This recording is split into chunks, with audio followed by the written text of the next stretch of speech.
Hello दोस्तों, welcome to junior shine academy.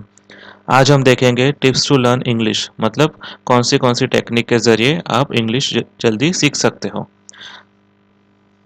उससे पहले अगर आपने मेरा चैनल सब्सक्राइब नहीं किया तो उसे ज़रूर सब्सक्राइब कर लीजिए और बेल आइकन पे क्लिक कर लीजिए। सबसे पहली टेक्निक है डेली रूटीन। अगर आपको इंग्लिश फटाफट सीखनी है, कम टाइम में सीखनी है, तो ज़रूरी है कि आप एक रूटीन बनाइए जिसमें आप लिख लिख लीजिए कि सुबह, दोपहर, शाम या रात को कितना टाइम आप अपने इंग्लिश सीखने के लिए निकाल पाओगे। लेकिन कम से कम आप आधा घंटे से 1 घंटा निकालिए सिर्फ़ और सिर्फ़ इंग्लिश सीखने के लिए। इससे क्या होगा, आप महीने 2 के अंदर आप अच्छी इंग्लिश सीख पाओगे। तो और उसको फॉलो करना भी ज़रूरी है। ऐसा नहीं कि आज आपने बनाया, कल फॉलो किया तो तीसरे दिन से आपने छोड़ दिया। कम से कम आपको 1 से 2 महीने के लिए ये फॉलो करना पड़ेगा। दूसरी है इंग्लिश न्यूज़पेपर पढ़ें। तो अगर आपके घर पे कोई न्यूज़पेपर आ रहा है, गुजराती है, हिंदी है, कोई भी लैंग्वेज का है, उसके साथ-साथ आप इंग्लिश न्यूज़पेपर भी ले लीजिए, सब्सक्राइब कर लीजिए। तो जैसे टाइम्स ऑफ इंडिया आता है, द हिंदू है या इकोनॉमिक टाइम्स है, तो ऐसे जो इंग्लिश न्यूज़पेपर्स आते हैं उन्हें ले लीजिए और डेली उन्हें पढ़िए। और जब आप पढ़ रहे हो तो एडवर्टाइज़मेंट को मत देखिए, पर लेकिन जो आर्टिकल्स आते हैं, कई सारे आर्टिकल्स आते हैं या जो न्यूज़ होती है तो उसके जो डिटेल में लिखा होता है, ऐसे नहीं कि आपने हेडलाइन पढ़ के छोड़ दिया। हेडलाइन तो पढ़नी ही है, लेकिन साथ ही साथ आपको अंदर के जो डिटेल दिया हुआ है वो भी पढ़िए। तो जब आप पढ़ रहे हो तो एक होगा कि आपको प्रैक्टिस होती जाएगी। अब पढ़ने के साथ साथ क्या होगा कि कई ऐसे शब्द होंगे या वर्ड्स होंगे जो बहुत टफ हो गए या शायद आपने सुने भी नहीं होंगे। तो उससे क्या कीजिए, कहीं नोटबुक में लिख के रखिए। अब जब आप नोटबुक में लिख रहे हो तो ज़रूरी नहीं कि अगर आपको पता नहीं है तो आप सीधा डिक्शनरी खोल के बैठ जाए। पहले वो पूरा सेंटेंस को पढ़िए और समझने की कोशिश करिए कि वो शब्द क्या का अर्थ क्या निकाला जा सकता है। गलत हो सकता है, लेकिन अगर मान लीजिए अगर आपका सही निकल रहा है या आपको थोड़ा कंटेक्स्ट का पता चल रहा है कि ये इससे रिलेट हो सकता है, तो क्या होगा, डिक्शनरी से ज़्यादा सिर्फ आपको भी बाद में डिक्शनरी वेरिफिकेशन करने के लिए होगी। पर मान लीजिए अगर आपका वो शब्द सही निकलता है तो वो आपका आप उसको याद कर पाओगे इजीली। उसको आपको लिखने की भी ज़रूरत नहीं पड़ेगी। तो एक ये टेक्निक होती है, या फिर आप इंग्लिश मैगज़ीन्स ले सकते हैं पढ़ने के लिए। तो जैसे-जैसे आपको कोई टफ वर्ड लगे या कोई ऐसा वाक्य लगे जो आपको लग रहा है कि हाँ ये अच्छा है या डेली हम यूज़ कर सकते हैं, इससे हमारी इंग्लिश और अच्छी हो सकती है, तो वो वाक्य भी लिख दीजिए कहीं नोटबुक में कहीं पे भी। और जैसे आपको फ्री टाइम मिल रहा है तो वो नोटबुक को बार-बार देखते रहिए कि उसमें क्या-क्या चीज़ दी हुई है। तो जैसे मैंने आपको कहा कि अगर आपका डेली रूटीन सेट है और आप दिन का आधा घंटा या 1 घंटा दे रहे हो, तो आपको मैक्सिमम 1 महीने से 2 महीने के अंदर आप एक अच्छी लेवल की इंग्लिश पे आपकी पकड़ आ जाएगी। दूसरी है, अब मान लीजिए कि आपके लिए आपकी इंग्लिश बहुत ख़राब है और आपको शुरू से ही सीखनी है, तो आप स्टार्ट कीजिए जो बच्चों की जो स्टोरी बुक्स आती है।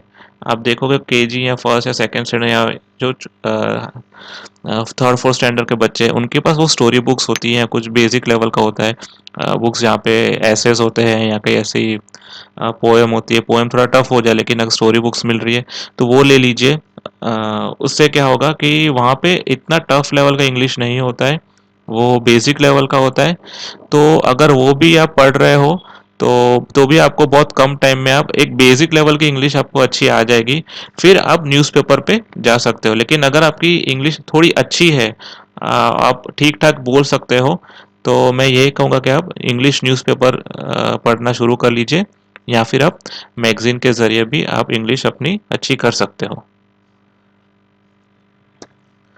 दूसरा है लर्न 10 वर्ड्स डेली। कम से कम 10 वर्ड्स आप डेली याद कीजिए। 10 से भी ज़्यादा कर सकते हो, लेकिन वो आपके ऊपर है कि आपकी क्षमता कितनी है। तो जैसे मैंने आपको यहाँ पे कहा कि न्यूज़पेपर है या चिल्ड्रन स्टोरी बुक्स पढ़िए। तो जब आप पढ़ रहे हो तो अगर कोई शब्द आपको ऐसा लग रहा है जो आपको पता नहीं है या टफ है, तो आप उसको पेपर नोटबुक में कहीं लिख दीजिए। उसका मीनिंग आपको ऑनलाइन भी मिल जाएगा, गूगल करोगे या फिर आपके पास अगर कोई डिक्शनरी है तो डिक्शनरी से भी आपको उसका मीनिंग पता चल जाएगा। तो वो 10 वर्ड्स जो है वो आप मेमोराइज कर दीजिए, याद कीजिए डेली का, ऐसे नहीं सिर्फ एक दिन का, डेली का कीजिए। और आपको ये सुझाव दूंगा कि अगर आपकी इंग्लिश बहुत खराब है तो ज़्यादा हाई या टफ लेवल के शब्द को याद मत कीजिए। जो उनके सिंपल वर्ड्स में भी, अगर सिंपल वर्ड से पहले उससे शुरू कीजिए, फिर धीरे धीरे करके आप टफ पे जाइए, क्योंकि आप पहले से अगर टफ पे जाओगे तो वो आपके लिए और डिफिकल्ट हो जाएगा इंग्लिश पे पकड़ लाने के लिए। तो कम से कम 10 वर्ड्स को आप डेली नोट डाउन कर दीजिए, उन्हें याद कर दीजिए और साथ ही उनके मीनिंग लिख दीजिए। मान लीजिए इंग्लिश वर्ड, जैसे इंग्लिश वर्ड्स है तो इंग्लिश के सामने आप हिंदी उसका मीनिंग लिख दीजिए, तो आपको पता चल जाएगा। अगर इंग्लिश के सामने इंग्लिश लिखोगे तो वो थोड़ा प्रॉब्लम कर सकता है, तो इंग्लिश के सामने उसके हिंदी मीनिंग्स लिख दीजिए। अब ये क्या है, जैसे मैं यहाँ पे मैंने एग्जांपल दिया है कि रोज 5 सेंटेंसेस बनाइए। तो जैसे आप लोग मेरे जूनियर शाइन के व्हाट्सएप ग्रुप में हो, तो मैं यहाँ पे डेली या दूसरे या तीसरे दिन में आपको सेंटेंसेस भेजता हूँ, जहाँ पे इंग्लिश सेंटेंस होता है और साथ ही साथ उसके हिंदी मीनिंग भी होती है। तो कम से कम आपको दिन के 5 सेंटेंसेस खुद बनाने हैं। ज़रूरी नहीं है कि वो कहीं आपने निबंध या ऐसे में से उठाया हुआ है, ऐसे नहीं। आप डेली कुछ भी, मान लीजिए किसी से बात कर रहे हो या कुछ आप ऐसा पढ़ रहे हो फेसबुक पे जो हिंदी में है या किसी और लैंग्वेज में है, तो कोशिश कीजिए कि उसको इंग्लिश में कन्वर्ट करने की कोशिश करिए। तो उससे क्या होगा कि आप सेंटेंस बनाना आप सीख जाओगे। अब जब सेंटेंस बनाना आप सीखोगे तो आपके लिए उतना ईजी हो जाएगा इंग्लिश पे पकड़ लाने के लिए। अब क्योंकि आप अभी नए नए हो सकता है कि आप सेंटेंस जब बना रहे हो तो आपसे गलती हो सकती है। तो उसके लिए मैं आपको रिकमेंड करूंगा, एक वेबसाइट आती है, ये वाली, गूगल पे जाइए तो आपको पता चला, grammarly.com आती है, ठीक है। तो यहाँ पे जाइए, grammarly.com पे। यहाँ पे मैं आपको पूरा उसका बता दूंगा टेक्निक कैसी है। यहाँ पे आप न्यू पे क्लिक कीजिए।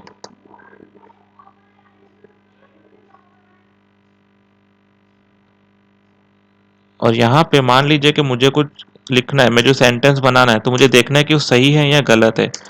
तो मान लीजिए मैंने ये लिखा, आई एम द राहुल। अब मुझे पता है कि ये गलत है, मैं क्या करूँगा, लिख के थोड़ी कहीं पे और मैं क्लिक कर दूंगा या तो लिखना छोड़ दूंगा, तो अपने आप क्या होगा, यहाँ पे मुझे बता दिया जाएगा कि क्या सही है या गलत है। तो जैसे मैंने राहुल में आर छोटा लिखा है तो वो यहाँ पे मुझे बताएगा, तो मैंने इस पर क्लिक किया तो ये करेक्ट हुआ।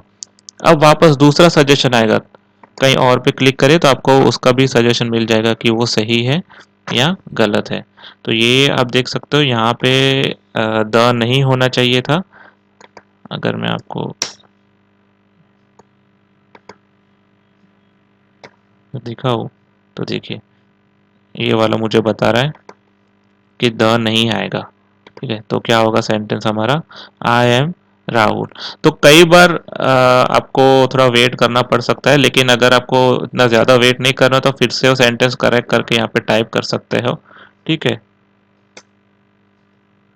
I love the India. ठीक है, अब मान लीजिए कि मैंने इसको यहाँ पे लिख के छोड़ दिया है, तो मुझे इन्होंने दो सजेशन दिए हैं। एक है कि इंडिया का आई क्या होगा, कैपिटल हो जाएगा। दूसरा है जब मैं इधर क्लिक करूँ तो क्या करें, द नहीं आएगा। ठीक है, तो इस तरीके से आप जब वाक्य बना रहे हो तो आपको इजी हो जाएगा उसको करेक्ट करने के लिए। तो इनिशियल फेज में सेंटेंस बनाने में थोड़ी तकलीफ होगी, लेकिन थोड़ा आपको उसके लिए प्रैक्टिस करनी ही पड़ेगी। तो डेली से आप 5 सेंटेंसेस बनाते रहिए, उसको करेक्ट कीजिए, कहीं पे नोट डाउन कर दीजिए कि मैंने ये सेंटेंस लिखा था, मैंने ये वाक्य लिखा था, तो वो गलत था और उसका सही वाक्य क्या है। तो जब आप उसको सही तरीके से लिखोगे, एक साइड गलत होना चाहिए, एक साइड सही होना चाहिए, तो आपको पता चलेगा कहाँ पे मुझे कौन से शब्द का उपयोग करना है, कौन सा नहीं करना है। ठीक है, दूसरा आता है इंग्लिश वेब सीरीज देखिए। अब इंग्लिश वेब सीरीज हमको पता है कौन से चैनल से या कहाँ से दिखा हम देख सकते हैं, जैसे नेटफ्लिक्स हो गया, अमेजोन प्राइम है, हॉटस्टार है, जी5 है या जियो सिनेमा है। इसके अलावा और भी आप प्लेटफॉर्म के जरिए आप देख सकते हो इंग्लिश वेब सीरीज। पर ये जैसे फेमस है तो मैंने आपको इनके बारे में बताया, आपको यूट्यूब पे भी आपको इंग्लिश वेब सीरीज मिल जाएगी। तो अगर आप ये सब सीरीज देख रहे हो तो इसमें क्या होगा कि क्योंकि ये पूरी पूरी इंग्लिश में होती है तो आपको पता चलेगा कि कैसे बात करते हैं, क्योंकि ये यहाँ पे क्या होता है, कन्वर्सेशन करते हैं। एक आदमी दूसरे आदमी से बात कर रहा है तो उनको अपने को पता चलता है कि कैसे बात करनी है, कौन से शब्द का उपयोग करना है। तो इन सब चीज़ के बारे में आपको वेब सीरीज देखने के बाद आपको पता चल सकता है। तो यहाँ पे भी क्या होता है, कई बार इनके जो शब्द होते हैं बहुत हाई लेवल के हो जाते हैं, कुछ वाक्य ऐसे होते हैं कि हमें पता भी नहीं चलता है कि वो क्या बोल के गए। तो उसके अलावा आप क्या कर सकते हो, कुछ इंग्लिश कार्टून्स भी आती है, कार्टून सीरीज आती है, तो वो भी आपको हेल्प कर सकता है। अगर आपकी इंग्लिश बहुत ख़राब है तो आप उसी से भी आप सुधार सकते हो। इंग्लिश कार्टून्स आते हैं, वो आपको हेल्प कर सकता है। दूसरा है इंग्लिश सॉन्ग्स, ठीक है। तो हम लोग जैसे हम देखते हैं कोई पार्टी होती है, कोई डीजे होता है, तो वहाँ पे इंग्लिश सॉन्ग्स होते हैं, लेकिन हमें समझ नहीं आती वो क्या बोल रहे हैं। हम लोग सिर्फ वहाँ पे डांस करते हैं और एंजॉय करते हैं। लेकिन आप शांति से एक जगह कोने में बैठ के आप इसको सुनोगे तो आपको पता चलेगा वो क्या कहना चाहता है। तो इंग्लिश सॉन्ग्स भी है। इसके अलावा वेबसाइट पे आपको कुछ ऐसे मटेरियल भी मिल जाएगा, ऑनलाइन मटेरियल भी मिल जाएगा, जहाँ पे लोग सिर्फ बात कर रहे हैं, मतलब कोई विजुअल या वीडियो टाइप का नहीं है। जैसे अमेजोन का ऑडिबल आता है, तो वहाँ पे जैसे होता है, यहाँ आपको इंग्लिश रेडियोस मिल जाएंगे ऑनलाइन, जहाँ पे आप आपको पता चलेगा इंग्लिश में क्या क्या शब्द वो लोग उपयोग करें। क्योंकि कई बार क्या होता है, आपकी जैसे इंग्लिश अगर खराब है तो, और इंग्लिश सॉन्ग जो है वो अगर थोड़े फास्ट हो जाते हैं तो आपको थोड़ा वहाँ पे समझने में तकलीफ हो जाती है। लेकिन जैसे ये मैंने कहा कि ऑनलाइन रेडियोस आते हैं या शोज आते हैं जहाँ पे सिर्फ ऑडियो ही बचता है, तो वो आपको ऑनलाइन मिल जाएगा, तो उसके ज़रिए भी आप जो है इंग्लिश सीख सकते हो। तो ये जो टिप्स मैं दे रहा हूँ, अगर आप ये अपने डेली रूटीन के टाइम पे फॉलो कर रहे हो तो गारंटी है आपका 1 महीने के 2 महीने के अंदर आप अच्छी लेवल की इंग्लिश बोल पाओगे। दूसरी है दूसरा ट्रिक है टॉक इन इंग्लिश। मान लीजिए अगर आपके घर पे कोई है जिसे इंग्लिश अच्छी आती है, थोड़ी बहुत अच्छी आती है, तो आप उनसे हो सके इंग्लिश में बात करिए। एक और है कि अगर आपको कोई दोस्त है या कोई सहेली है जिसे इंग्लिश आती है, तो उनसे आप कुछ दिन का 10 मिनट 15 मिनट निकालिए और उनसे कहिए कि मुझे ऐसा है, तो मेरे लिए 10-15 मिनट निकाल और हम इंग्लिश में बात करेंगे। तो क्या होगा कि क्योंकि आप बोलोगे तो ही आप सीखोगे, ऐसा नहीं कि आप सिर्फ नोटबुक पे लिख दिया और आपके दिमाग में हो गया। क्योंकि बोलने के टाइम पे ही आपको पता चलेगा कि वो सही है या गलत है। तो उसके लिए आपको प्रैक्टिस करनी ज़रूरी है। मान लीजिए अगर आपके ग्रुप में कहीं पे कोई है नहीं, तो आप हमें कमेंट सेक्शन में लिख सकते हैं कि मुझे एक इंग्लिश पार्टनर चाहिए। तो हमारी अकेडमी आपको एक इंग्लिश पार्टनर देगी जो दिन का 10 से 15 मिनट से लेके हाफ एन आवर का आपके लिए निकालेगी डेली। और क्या होगा, आप और वो इंग्लिश में ही बात करोगे, तो इससे क्या होगा कि आपकी पकड़ हो अच्छी हो जाएगी। अभी आप मान लीजिए हिंदी, गुजराती या कोई और भी भाषा बोल रहे हो, तो वो आपके दिमाग में फिट है, तो आपको पता है कि कौन से शब्द उपयोग करने हैं। बट क्योंकि आपको इंग्लिश नहीं आती है, तो जब आप बोलोगे तो आपकी जो थिंकिंग पावर होती है अब वो भी इंग्लिश में होती जाएगी, तो आपको पता चलेगा कौन से शब्द का मुझे उपयोग करना है। ठीक है। अब आता है बी कॉन्फिडेंट। होता क्या है कि जब हम इंग्लिश सीखते हैं या किसी से बात करते हैं तो थोड़ा हम कॉन्शियस हो जाते हैं कि कहीं अगर हमने कुछ गलत बोल दिया या किसी ने हमारा मजाक उड़ाया तो क्या होगा। तो वो उसके बारे में इतना आपको सोचने की ज़रूर नहीं है। अब आप जैसे फॉरेन में जाओगे, मान लीजिए आप यूएस जा रहे हो, कनाडा जा रहे हो, ऑस्ट्रेलिया जा रहे हो, लंदन जा रहे हो, ठीक है, या किसी फॉरेन कंट्री में जा रहे हो, तो वहाँ पे वहाँ के लोगों को सिर्फ और सिर्फ इंग्लिश ही आती है। ठीक है। अगर आप उनको बोलोगे कि आपको कोई और आती है ये लैंग्वेज, आपको हिंदी आती है, आपको गुजराती आती है या आपको पंजाबी आती है, तो उनको नहीं आती है। लेकिन आपको अपनी मातृभाषा आती है, ठीक है, कोई भी मातृभाषा है। उसके बाद आपको अपनी नेशनल लैंग्वेज के बारे में पता है, ठीक है। अब मान लीजिए कि आप इंडिया में हैं और आप रह रहे हो गुजरात में, तो आपको गुजराती आती है प्लस आपको हिंदी भी आती है, ठीक है। और अब आप क्या कर रहे हो, इंग्लिश सीख रहे हो, तो आप उनसे ऑलरेडी बहुत आगे हो। विदेश में जो लोग हैं उनको सिर्फ इंग्लिश आती है या शायद कहीं एक और भाषा आती होगी, लेकिन आपको दो भाषा पहले से ही आ रही है। तीसरी भाषा जो आपकी इंग्लिश है, तो वो आप सीख रहे हो, तो उस पे तो आप उनसे पहले से ही आगे हो। तो एक कॉन्फिडेंस लेवल रखिए अपना। ये मत सोचिए कि सामने वाला बंदा हंसेगा तो क्या होगा। अगर आप ये सोचोगे तो आप इंग्लिश सीख ही नहीं पाओगे, क्योंकि सीखने के लिए एक तो मैंने जैसे कहा कि बोलना ज़रूरी है। सिर्फ पढ़ने से या लिखने से आपका जो एफर्ट आधा रहेगा, आधा जो मेजोरिटी पोर्शन होता है वो है बोलना। अगर आप बोल ही नहीं पाओगे तो आप कैसे सीख पाओगे। और उसके लिए कॉन्फिडेंस लेवल होना ज़रूरी है। तो उसके लिए आप इतना ज़्यादा सोचिए मत।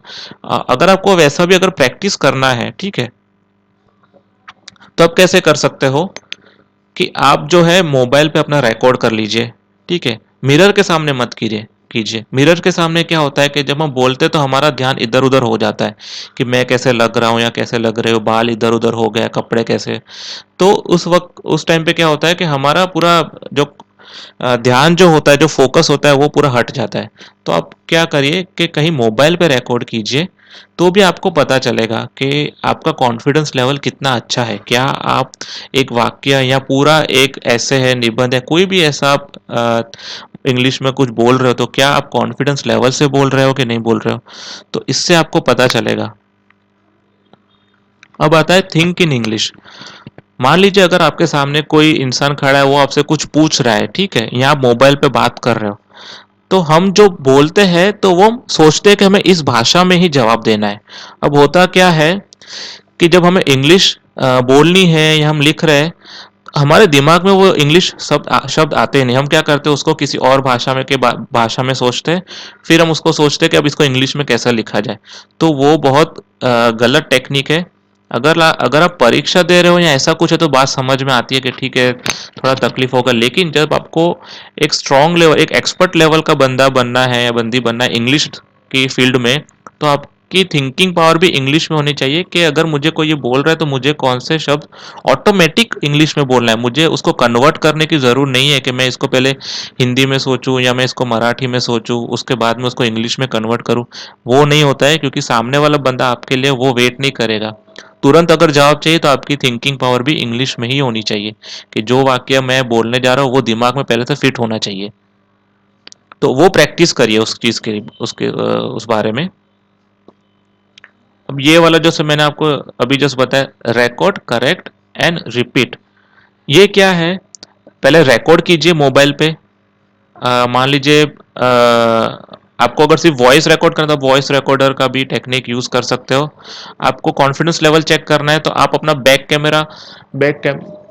बैक कैमरा यूज कर सकते हो, और वहां पे आप है ना अपना फेस का एक्सप्रेशन भी देख सकते हो कि कैसा है। वहां पे आप इंग्लिश बोलिए तो आपको पता चलेगा। फिर है करेक्ट कीजिए। करेक्ट कीजिए मतलब क्या होता है कि आपने अगर रिकॉर्ड कर लिया है तो आप ये देखिए कि वो क्या सही है या गलत है। तो जैसे मैंने आपको कहा कि आप ग्रामरली से चेक कर सकते हो कि जो आपने वाक्य बोला वो सही है या नहीं है। फिर उसको रिपीट कीजिए। मान लीजिए आपने कोई निबंध लिखा है या आपने कुछ 10-15 लाइन की कुछ चीज़ें बोली है, कोई वाक्य बोले हैं, तो उसको वापस रिपीट कीजिए करेक्ट करने के बाद। तो क्या होगा, जितना आप करेक्ट करके वापस रिपीट करोगे रिकॉर्ड करके, तो प्रैक्टिस होती जाएगी। मान लीजिए करेक्ट करने के बाद हमने रिपीट ही नहीं किया है, तो क्या होगा, वापस आपकी वही भूल आप वापस करोगे। इसलिए पहले रिकॉर्ड कीजिए, उसको सुनिए, करेक्ट कीजिए, करेक्ट करने के बाद कहीं पे लिखिए, फिर वापस आप उसको मोबाइल में रिकॉर्ड करके आपको पता चलेगा। मिरर के सामने मत कीजिए, वो सही टेक्निक नहीं है। अब आता है रिपीट ऑल डेली, मतलब ये सब चीज़ आपको डेली रिपीट करनी है। तो जैसे मैंने आपको कहा कि मिनिमम हाफ एन आवर निकालना ही पड़ेगा। पर अगर आप 1 घंटा भी निकाल रहे हो तो भी अच्छा है, वो सबसे ज़्यादा अच्छा है।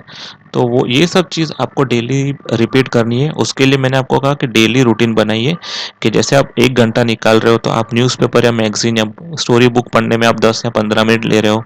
उसके बाद आप 5 से 10 मिनट आप कुछ या 15 मिनट आप दूसरे शब्द बना रहे हो, ठीक है, उसका मतलब निकाल रहे हो। फिर आपने 5 से 10 मिनट आपने क्या किया, वाक्य बनाए, उसको करेक्ट किया।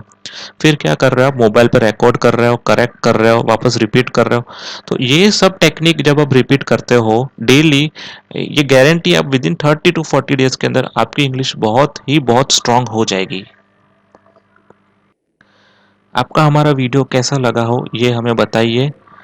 इस वीडियो को ज़्यादा शेयर कीजिए, कमेंट कीजिए, और अगर आपको कोई इंग्लिश बोलने वाला पार्टनर चाहिए तो आप हमें कमेंट में भी लिख सकते हो, तो हम आपको इंग्लिश पार्टनर भी प्रोवाइड करेंगे।